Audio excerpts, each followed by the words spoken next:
This is the home on the 100 block of Hobby Road where Coppers Cove police say Carrie lost her life. On Thursday, police responded to a 911 hang-up call and discovered Carrie dead in the home. They also found 37-year-old Kevin Frasier with a gunshot wound. I spoke to Carrie's daughter today, who was too heartbroken for an on-camera interview. But she did tell me, quote, "My mom was a hard-working woman who took care of all six of us. She was a nurse and she had two businesses in Killeen and was getting ready to set up a third location in Dallas. My mom always wanted to be happy."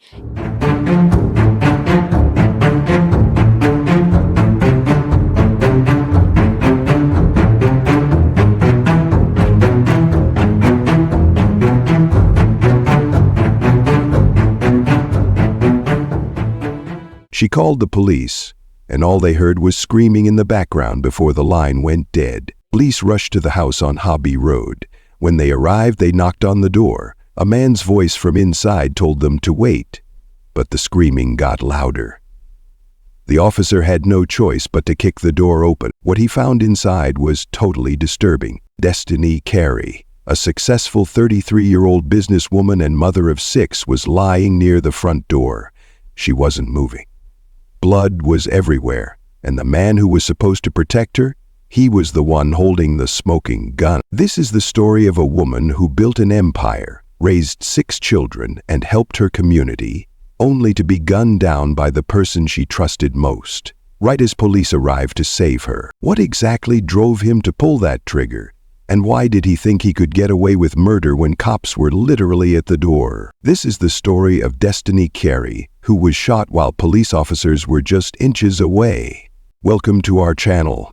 Right now, there are people just like Destiny Carey living with domestic violence, hiding their pain behind successful businesses and happy social media posts, completely unaware that their situation is escalating toward a deadly outcome. If you care about protecting people from domestic violence before the warning signs turn fatal, and helping victims recognize that they deserve love without fear, then please like this video, share it with someone who needs to understand that domestic abuse can happen to anyone, and subscribe to this channel. Your awareness could literally save someone from becoming the next Destiny Carey. To understand what happened that day, we need to know who Destiny Jasmine Carey really was. Because this wasn't just any victim. This was a woman who had everything going for her. Destiny was born and raised in Little Rock, Arkansas, but she had big dreams that stretched far beyond her hometown. At 33 years old, she had already built a life that most people could only dream of. She was a registered nurse, working long shifts at the hospital to help save lives. But that wasn't enough for her. Destiny was also a businesswoman. She owned not one, but 2 successful boutiques in Killeen, Texas. High Sadie Boutique and High Sadie Shoetique were her pride and joy. These weren't just regular clothing stores. They were places where women came to feel confident and beautiful. Local models would hang out there. Women would come for fashion advice. It was like a community center wrapped up in a business. But Destiny wasn't done yet. At the time of her death, she was working on opening a 3rd location in Dallas. She was expanding her empire, one store at a time. Her friends and family described her as someone whose laugh could light up any room. She was the type of person who would see someone struggling and immediately offer to help. If you wanted to start your own business, Destiny would sit down with you and teach you everything she knew.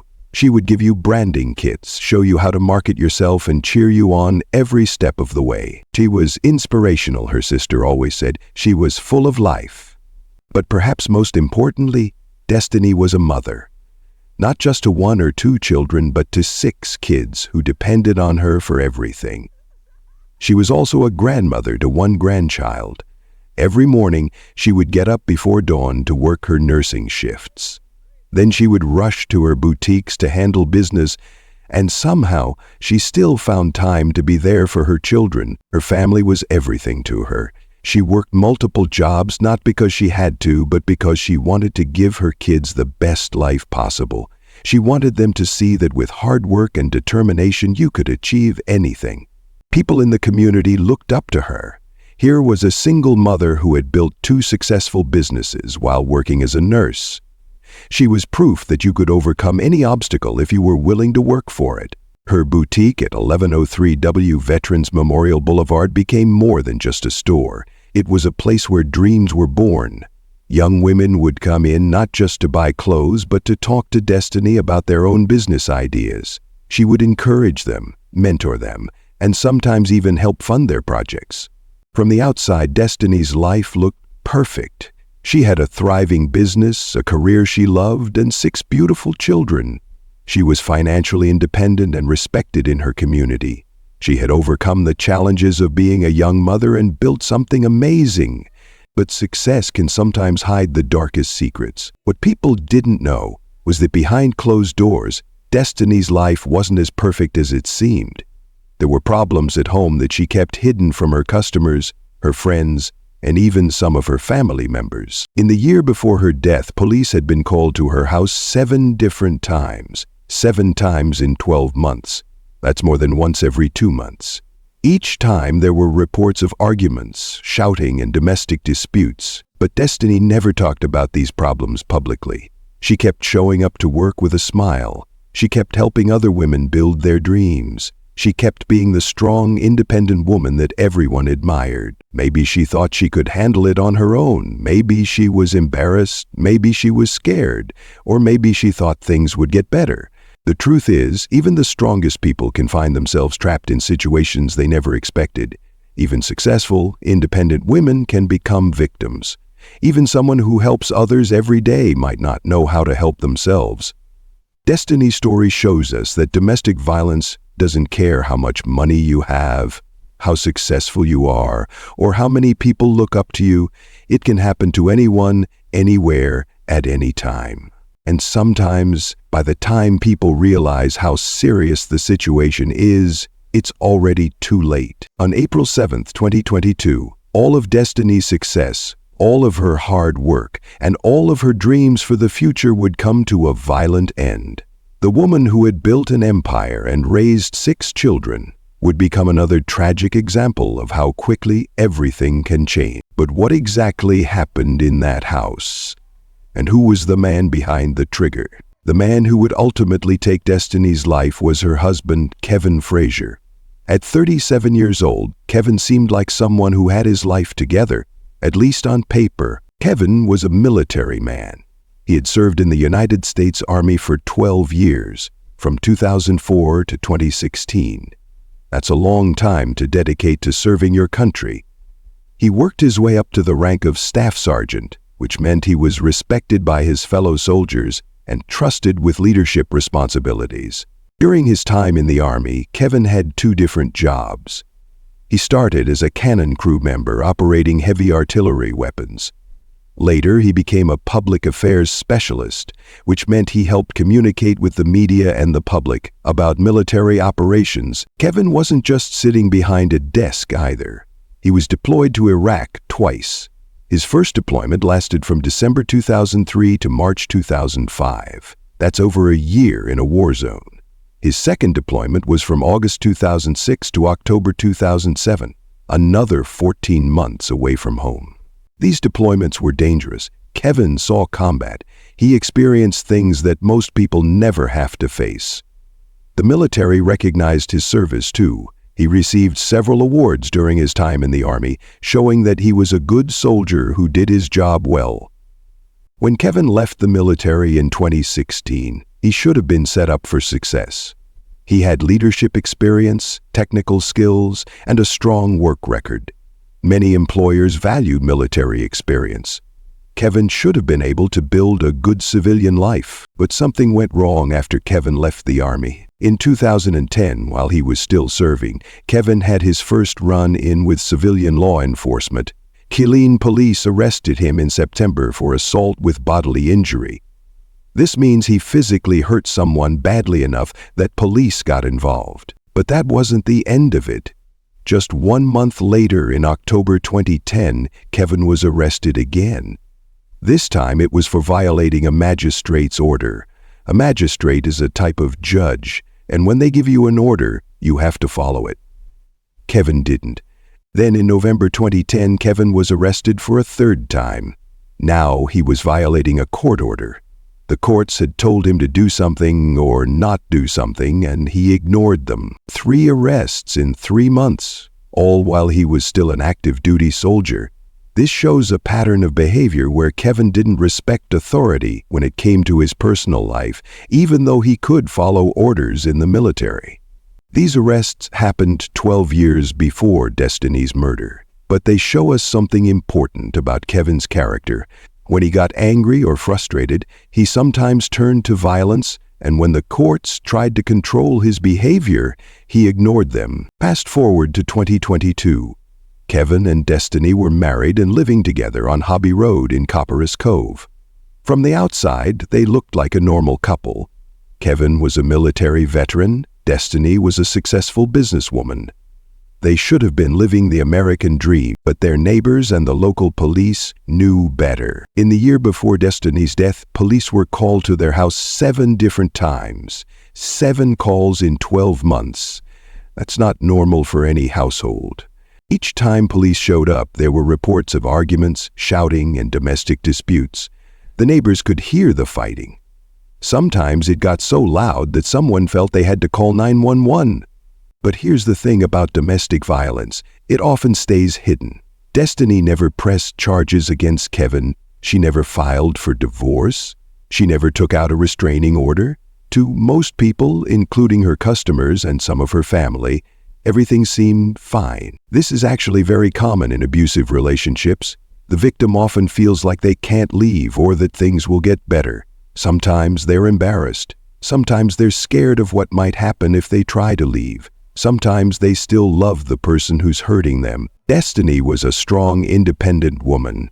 She ran 2 businesses. She supported 6 children. She helped other women build their dreams. But strength in business doesn't always translate to strength in personal relationships. The 7 police calls show us that things were getting worse, not better. Each call meant another fight, another argument, another moment where things got so bad that someone felt the need to involve law enforcement. But Kevin was smart about it. He never got arrested during these calls. He never crossed the line far enough to get charged with a crime. He stayed just on the right side of the law, even while terrorizing his wife. This is a pattern we see in many abusive relationships. The abuser learns exactly how far they can push without facing serious consequences. They know how to manipulate the system. They know how to make it look like both people are at fault. What do you think could have been done differently to help Destiny during this time? Have you ever noticed red flags in a relationship that made you want to intervene? Share your thoughts in the comments below. The truth is, by April 2022, the situation in that house was a powder keg waiting to explode, and on April 7th, it finally did. April 7th, 2022 started like any other Thursday for most people in Copperas Cove, Texas, but for Destiny Carey, it would be her last day alive. We don't know what started the argument between Destiny and Kevin that day. Maybe it was about money, maybe it was about the kids, maybe it was about her business. Or maybe Kevin just snapped for no reason at all. What we do know is that at exactly 12:25 p.m., someone dialed 911 from the house on Hobby Road. But when the dispatcher answered the phone, nobody spoke. Instead, all they could hear was screaming in the background. A woman's voice filled with terror and pain. Then, suddenly, the line went dead. This is what police call a hang-up call. On April the 7th, police in Copperas Cove responded to a home on Hobby Road after someone from the residence called 911 and then hung up. When they got there, they found 33-year-old Destiny Carey dead from a gunshot wound. It happens when someone dials 911 but then can't or won't talk to the dispatcher. Sometimes it's an accident. Sometimes the person is too scared to speak. And sometimes, like in this case, something terrible is happening and the caller can't stay on the line. The dispatcher immediately sent police to the address. They knew that a hang-up call with screaming in the background meant someone was in serious danger. The first officer arrived at the house within minutes. He parked his patrol car and walked up to the front door. The house looked normal from the outside. There were no broken windows, no signs of a struggle, nothing that would tell you a life or math situation was happening inside. The officer knocked on the door. This is standard procedure. Even in emergency situations, police usually try to make contact peacefully first. From inside the house, he heard a man's voice. It was Kevin Frasier, though the officer didn't know that yet. "Wait," Kevin called out. Just one word. Wait. The officer knocked again. He announced himself as police. But instead of Kevin opening the door, the officer heard something that made his blood run cold. More screaming, a woman's voice, desperate and terrified. The officer didn't wait anymore. He knew someone inside was in immediate danger. He took a step back and kicked the front door as hard as he could. The door flew open. What happened next would stay with that officer for the rest of his life. As soon as the door opened, he heard gunshots. Not just one shot, but several shots fired in rapid succession. The sound was deafening in the small house. The officer drew his weapon and stepped inside, not knowing if the shooter was going to turn the gun on him next. The first thing he saw was Destiny. She was lying on the floor near the front door, just a few feet from where the officer was standing. She wasn't moving. There was blood everywhere. Her eyes were closed, and she wasn't breathing. This successful businesswoman, this mother of 6, this woman who had helped so many people in her community was dying right in front of him. But the officer couldn't focus on Destiny yet because he still didn't know where the shooter was. He looked around the room and saw Kevin Frasier lying on the living room floor. Kevin also had gunshot wounds to his torso. He was conscious but injured. The officer had to make a split-second decision. Was Kevin the shooter, or was there someone else in the house? Was Kevin a victim too? Or was he the one who had just killed his wife? The officer kept his gun drawn and approached Kevin carefully. He ordered Kevin to show his hands and not to move. Kevin complied.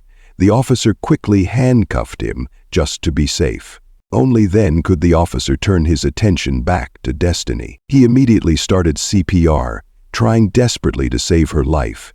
He pressed on her chest, trying to get her heart beating again. He checked for a pulse.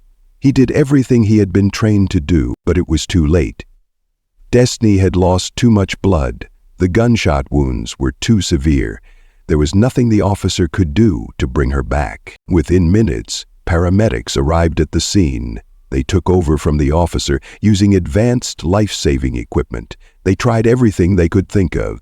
But Destiny Jasmine Carey was pronounced dead at the scene. As more police officers arrived, they secured the house and called for detectives.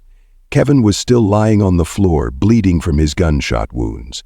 The officers called for a second ambulance to take him to the hospital. But before Kevin was taken away, something else happened that made this case even more serious.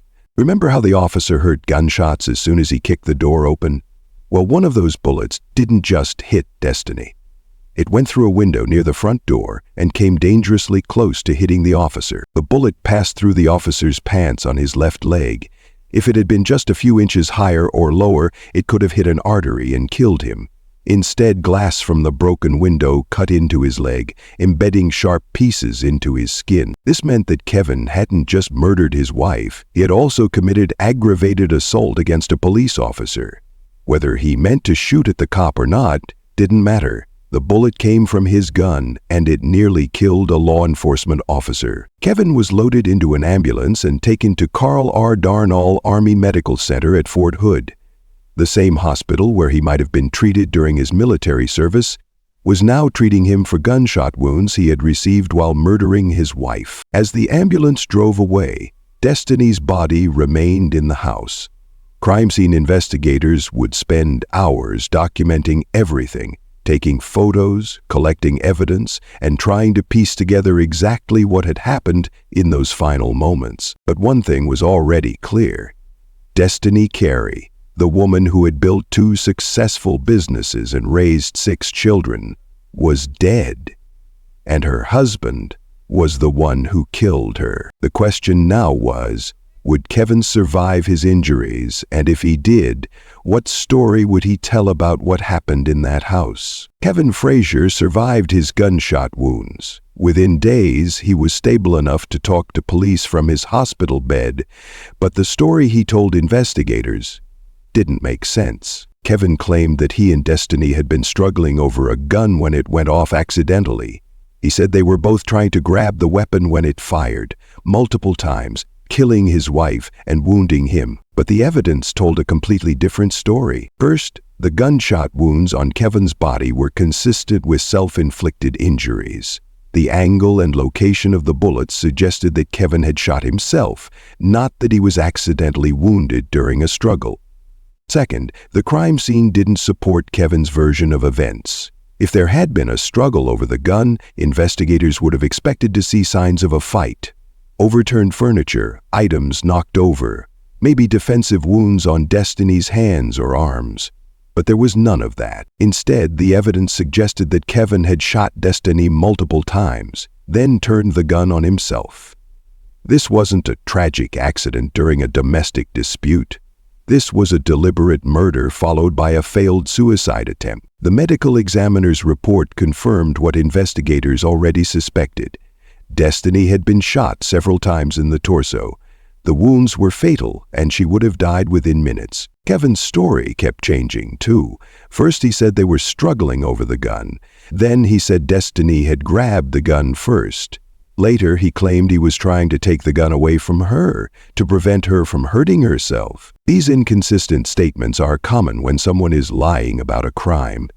The truth doesn't change, but lies do. Each time Kevin told his story, he added new details or changed old ones, trying to make himself look less guilty. On April 11th, just 4 days after the shooting, Kevin was formally charged with murder and aggravated assault against a public servant. The murder charge was for killing Destiny.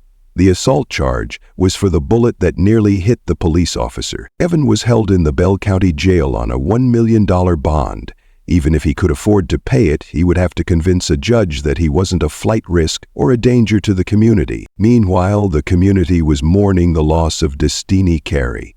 Her boutiques became makeshift memorials with flowers, candles, and photos covering the storefronts. Customers and friends left messages about how Destiny had inspired them and helped them build their own dreams. Her funeral was packed with hundreds of people whose lives she had touched. Business owners she had mentored, customers who had become friends, and family members who couldn't believe she was gone. But perhaps the most heartbreaking part of Destiny's death was the impact on her 6 children. These kids had lost their mother in the most violent way possible.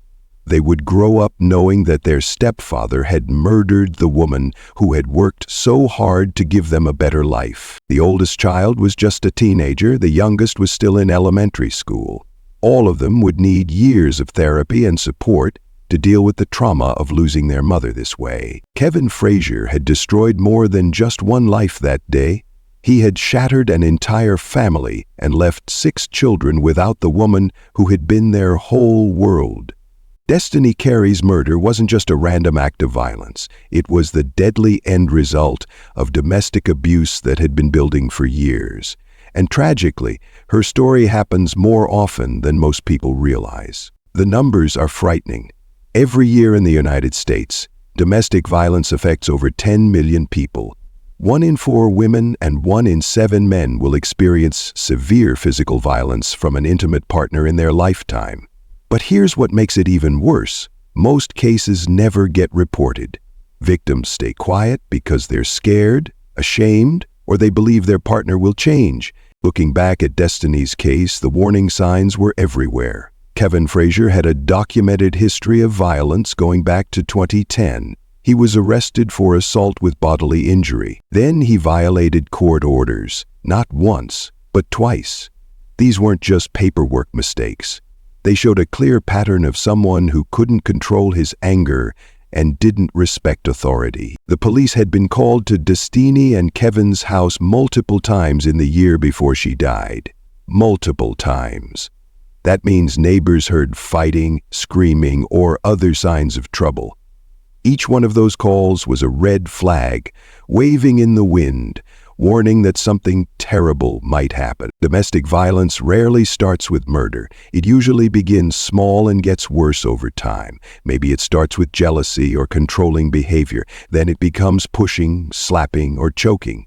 Research shows that when an abuser strangles their victim even once, that victim is 10 times more likely to be killed later. Strangulation is one of the strongest warning signs that domestic violence will turn deadly. This tragedy could have been prevented. If Kevin had faced real consequences for his 2010 arrests, maybe he would have gotten help for his anger problems. If there had been better follow-up after all those police calls to their house, maybe someone would have realized how dangerous the situation was becoming. Warning signs to watch for include extreme jealousy, controlling behavior, isolation from friends and family, threats of violence, and any physical violence. Even if it seems minor at first, we all have a role in preventing domestic violence. Learn the warning signs. Believe victims when they reach out for help. Support local domestic violence organizations in your community. Destiny's death wasn't inevitable. With the right knowledge, resources, and community support, tragedies like this can be prevented. Please share this video and these resources with anyone who might need them. Your share could literally save a life. If you know someone who might be in danger, don't stay silent. Offer support without judgment. Help them make a safety plan. Sometimes just knowing someone cares can make all the difference. Destiny's life was cut short. She had dreams, plans, and so much love to give. While we can't bring her back, we can honor her memory by working to protect others. What will you do to help end domestic violence? How will you be part of the solution? Share your thoughts in the comments below, and don't forget to subscribe for more important stories that need to be told.